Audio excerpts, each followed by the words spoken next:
What's up, y'all? It's your boy eBay Fight Predictions in the building, and this is your UFC London 2 or UFC London comeback or whatever they want to call this card.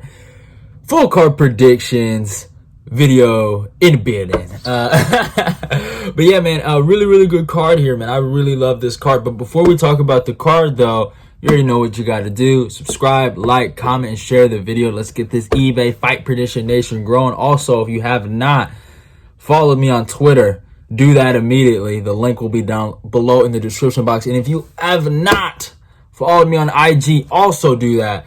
And yeah, it is what it is. Let's get back to the UFC talk, and let's talk about UFC London.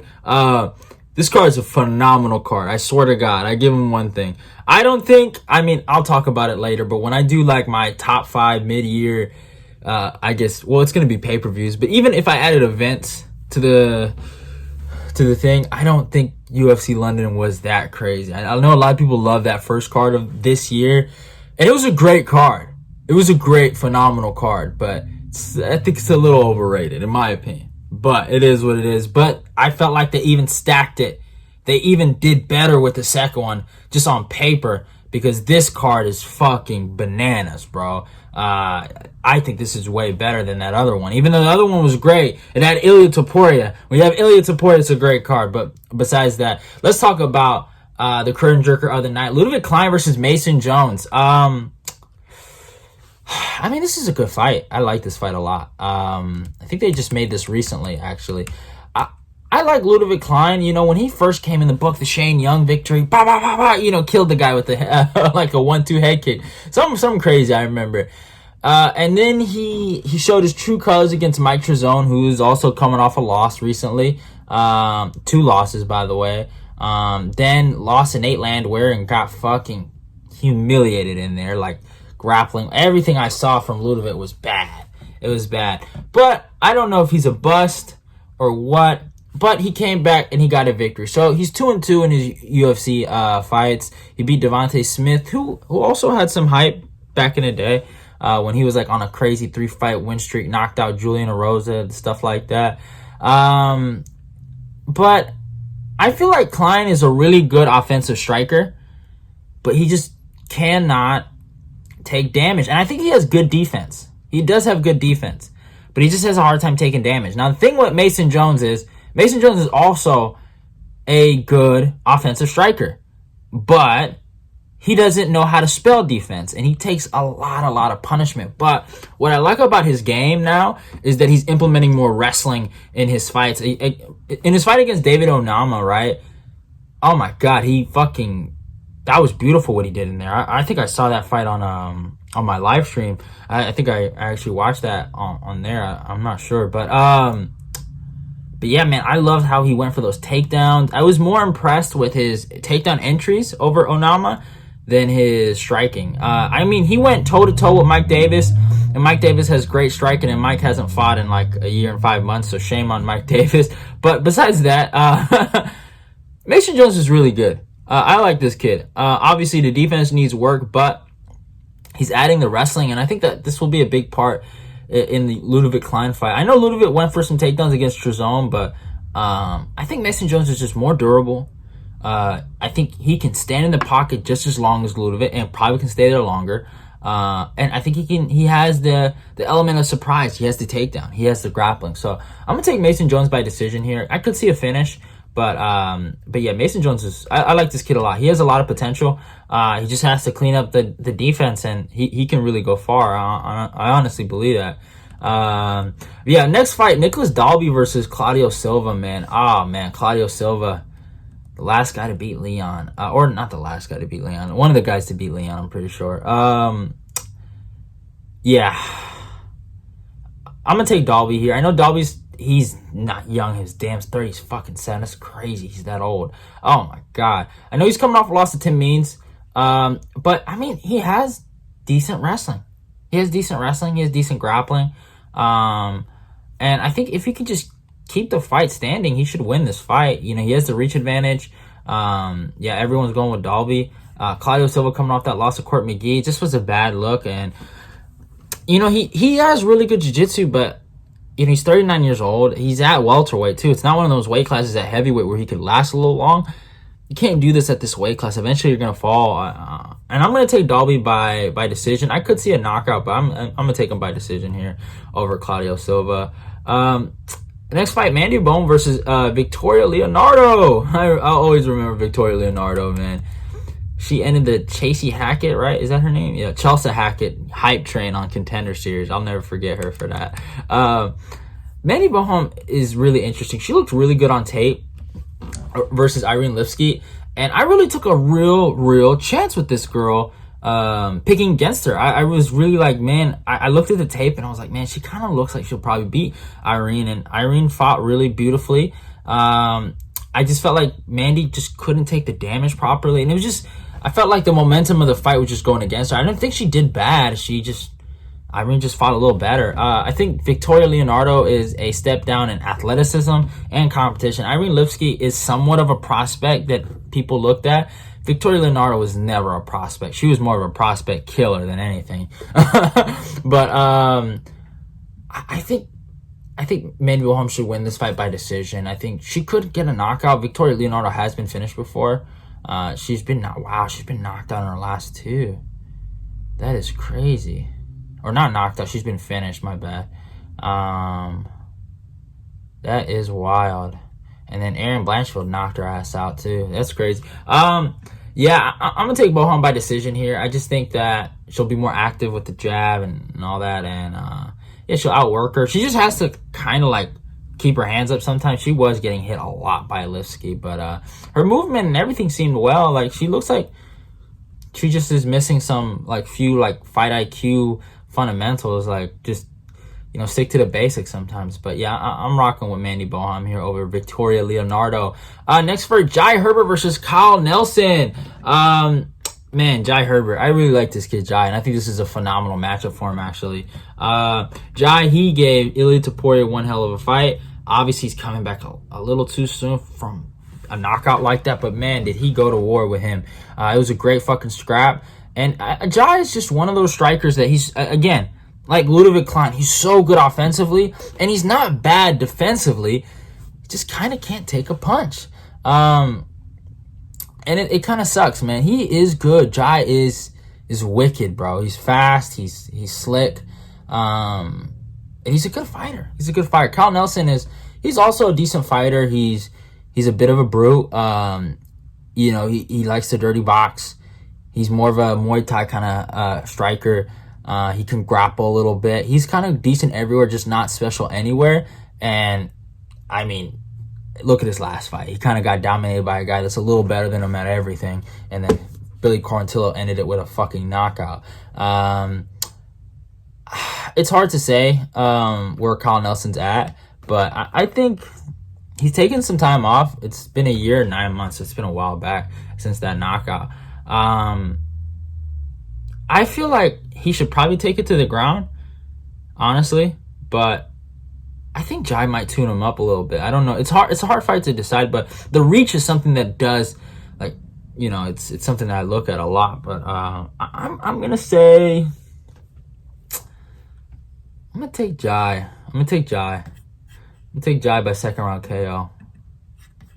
That's the problem with Jai, man. He gets a knockdown and then he gets knocked out, right? Like Trinaldo, then Ilia Topuria. It's fucking crazy. But man, did he teach common-worthy respect? I'll never forget that. That was great. You know, I'll go first round KO. I changed my pick. I'll go Jai Herbert first round KO because you already know if he doesn't get the finish quick, it's probably done so. Next fight, really interesting fight. Muhammad Mokaev versus Charles Johnson. This is a crazy fight because Muhammad Mokaev might have lost damn near all his fans. He had just posted a picture on Twitter with him and a gun. I get the idea of what he was saying, but you just don't joke around like that in the United States, especially, like, I'm from Oakland and you don't say stuff like that. That's just dumb. And like, it's like, what do you even mean by that? You know, like, it's not even good trash talk. Like, it was bad. It was a mistranslation. Obviously, you know, he's not from here, so he probably didn't get it, but they killed him on Twitter for it. I guess I'll show you guys the picture. I might as well, you know, put it up for you guys if you guys don't know what I'm talking about. He tweeted it out. But yeah, you know, at the end of the day, Charles Johnson is a really unorthodox kind of fighter. You know, keeps his hands super low, feints, throws the jab, really slick with his hands. I don't know if he had a prior boxing background, but it kind of does look like that. Used a lot of feints, almost Bobby Green-esque, I would say. Kid's really different. I'll give him that, and he's gonna give Muhammad Mokaev a lot of different looks. But as much as Muhammad was really stupid on Twitter, I do think he is a cut above some of his competition that he's been given, especially against Cody Durden. And no disrespect to Charles Johnson, I do think he is better than Charles Johnson. I think he can strike good enough, and I think he can wrestle good enough. And the only thing is, if he doesn't get caught in a brawl, and if he doesn't get weirded out by the striking of Charles Johnson, he should win this fight straightforward. He could get a finish here, but Johnson looks somewhat durable to me. His last loss was by decision against Brandon Royval, which isn't bad. I'm going to take Mokaev by decision here. And Royval's a finisher, you know what I'm saying? So it is what it is. But I'm taking Mokaev by decision. I think he's just going to out-wrestle him, and I think he's just going to outwork him, you know? But it's going to be a good fight. I really do. I think it's going to be a good fight. And Charles Johnson's going to bring it to him. You know, he really is going to bring it to him. You say stuff like that, Mr. Muhammad, you got to back it up, man. You got to back it up. Next fight, Makwan Amirkhani versus Jonathan Pearce. Oh, Mr. Jonathan Pearce, JSP. The bane of my existence. No, you know what? No disrespect to Mr. JSP, but man, when he whooped on my guy Kai Kamaka, man, he was the reason why everything went downhill for my boy Kai. So I kind of blame JSP for why Kai is in Bellator. No, I mean, he's doing pretty good in Bellator, but I think he won his last two. But JSP has actually been doing pretty good lately, and he's good, but there is a limit to him. And I thought he had a really tough fight in his last fight against what's the kid's name? Yeah, Christian Rodriguez. And Christian's good. I will give JSP one thing: the Omar Morales rear naked choke finish, that was crazy. I give him that. That just showed me, all right, maybe this kid has something. But you saw just Omar get knocked out. Now, Omar, I mean, he's decent, right? He's nothing special, but he's decent. But that told me JSP's more than just some little nobody prospect. Now, he might be legit. He is somewhat special and somewhat good. But Amirkhani's on a different level. Amirkhani, to me, is kind of like the Nico Price of featherweight, right? He's like so close to getting ranked, but he always loses. He could never make that top 15, right? Kind of like how Nico did, right? Like, he'll go back and forth with all these great, like, you know, lower 15 fighters or top 15 fighters like Jeff Neal and all of them. And same thing with McCann, man. He went back and forth with Shane Burgos. Fucking looked amazing in that first round, but I mean, he just, for some reason, just isn't able to beat those guys. But those other guys below 15, he completely murks them, right? Look at the guys he's lost to. Edson Barboza, right? A perennial top 5 lightweight, top 10 a featherweight, right? Or, I mean, lower 15 featherweight. I'm not sure if he made the top 10 in featherweight. Kamala Kirk, that one.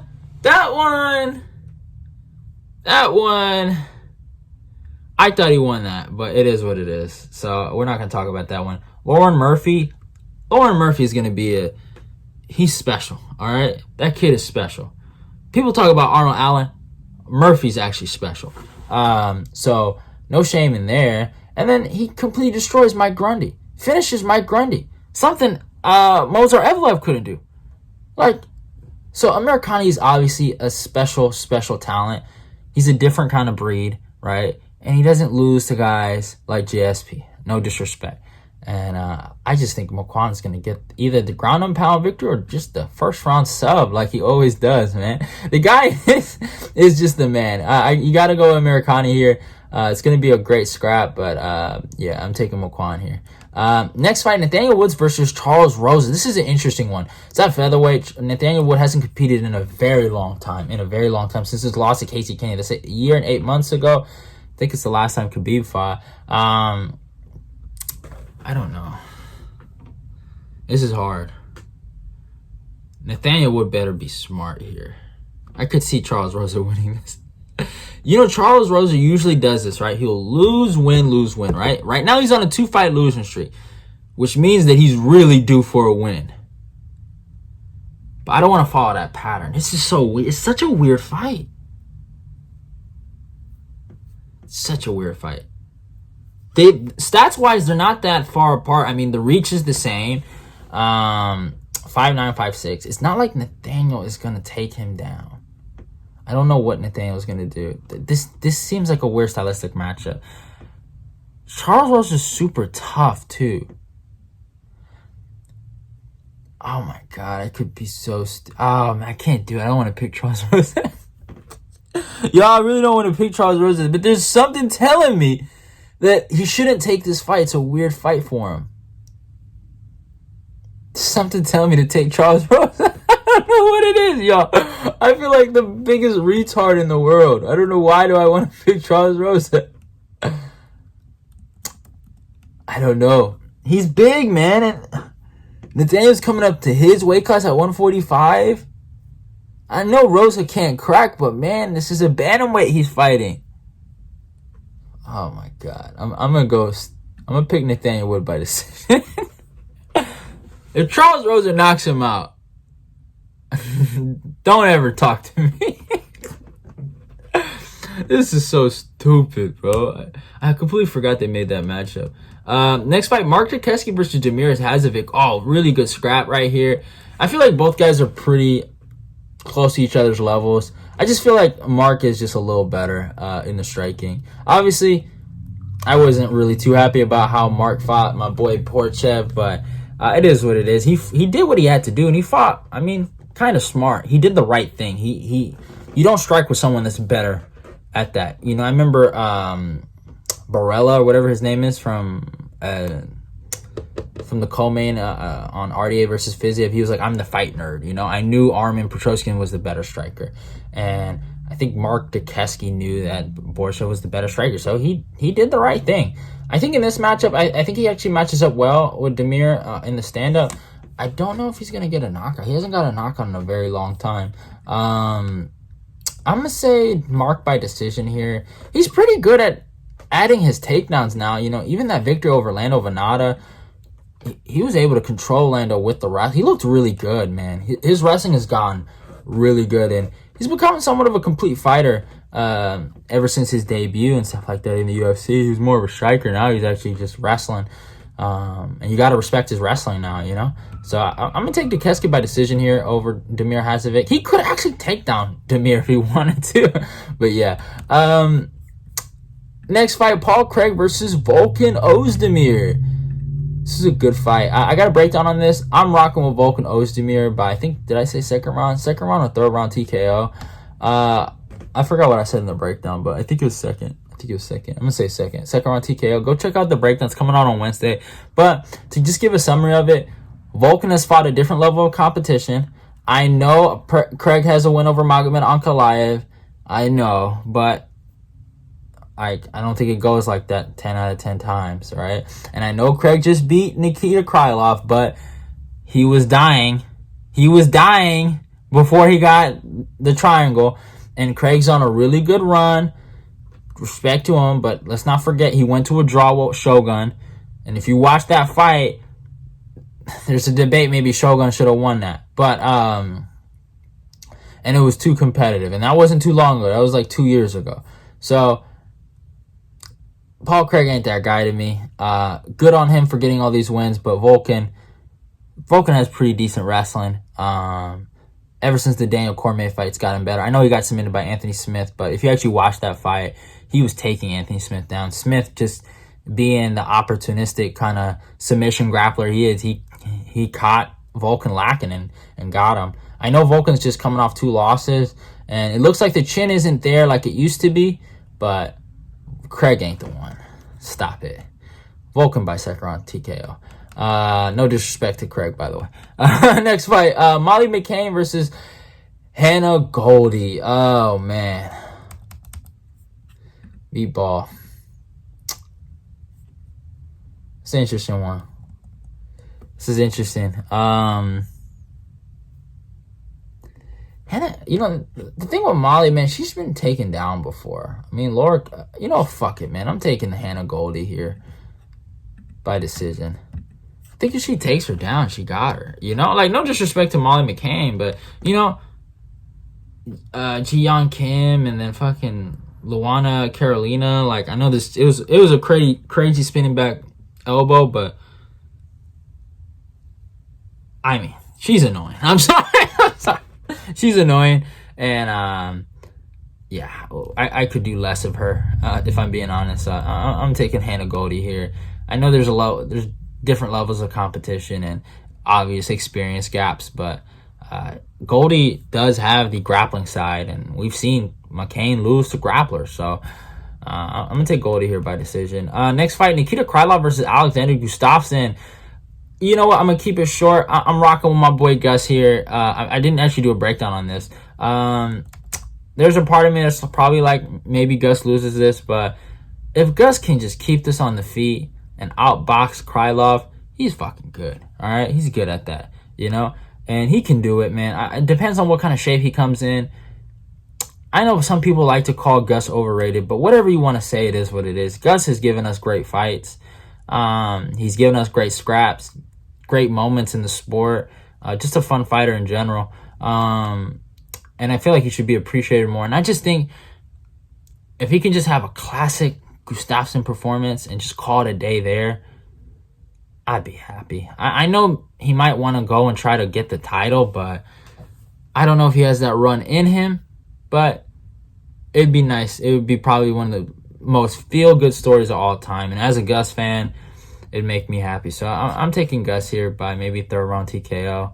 I think he'll just outwork Krylov and eventually hurt him and get him out of there. So I gotta go with the Mauler. The Mauler. Next fight, Paddy Pimblett versus Jordan Leavitt. Wow. Rainbow Coalition versus fucking Goldilocks. Okay. Oh man.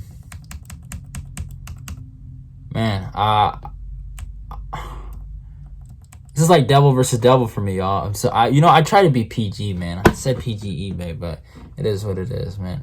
I'll start over next week, but I think Paddy's just better than Jordan Leavitt at grappling and at striking. I saw Leavitt get exposed by Claudio Puelles, and I caught it, but I don't want to brag about that. People are picking Leavitt over him, which is interesting. I think Pimblett, he's an aggressive striker. He's not really good defensively, but he can swat. He can swat, and he has good wrestling and good grappling. I think he's just better than Jordan Leavitt everywhere. And Leavitt, he's a good grappler, and he's gotten better, kinda a little bit in his last two fights, but and I could tell he's working on his striking, but I just think Paddy's just a more aggressive fighter, and I feel like both guys, they're kind of similar. They have similar styles, and I'm primarily going to pick the guy that's a lot more aggressive in there. Leavitt's more, I don't know how to say this. I'm going to say a different word than what I was thinking. He's more calm. I would just say he's more calm in there. He's not as aggressive as Paddy. Some might say flamboyant, but that's none of my business. I'm going to take Paddy Pimblett by KO, actually, in the first round. This might be the first UKW I would actually be happy about. Not because it's Jordan Leavitt. It's just, I'll let you guys figure that out on your own. Next fight, Jack Hermansson versus Chris Curtis. I have a breakdown on this. Jack Hermansson by first round sub. The action man, he had a good run. But this is Hermansson time, baby. So I'm taking Hermansson. Go check out the breakdown on that. And let's talk about the main event. Curtis Blaydes versus Tom Aspinall. I'm going to keep this one short too. I'm taking Tom Aspinall by club and sub in the second round. I think he's just... Both guys have improved. Or, no, I wouldn't say both guys have improved. Both guys are really good. Curtis has really improved. I will give him that. But this is Tom Aspinall. And I know some people don't like Tom, which is interesting. I have nothing against the kid. I think the kid's actually really good. In terms of all the UK prospects, I would say Leon's the best. But he's right up there with Leon. And I think he's just going to beat Curtis. Obviously, I think Aspinall loses to Cyril Gane and Francis, and I'll say this over and over again so I don't piss off some American fans that feel like I'm sucking off Aspinall. But I've never been too high on Curtis. I picked Derek to beat him when the whole world was against me, and just got to remind you. But I'm going to take Aspinall here. Club and sub. I think it'll be a competitive. in the first round, but I think Aspinall will drop him and he will submit him. So I'm taking him by sub in the second round, but it's more club and sub. But yeah, those are my full card UFC London predictions. Hope you guys enjoyed it. Love y'all and goodbye. Your boy eBay's out of here. Like I said, don't forget to follow me on my Instagram and my Twitter. Like, comment, and subscribe. And your boy eBay's out of here. Love y'all and goodbye.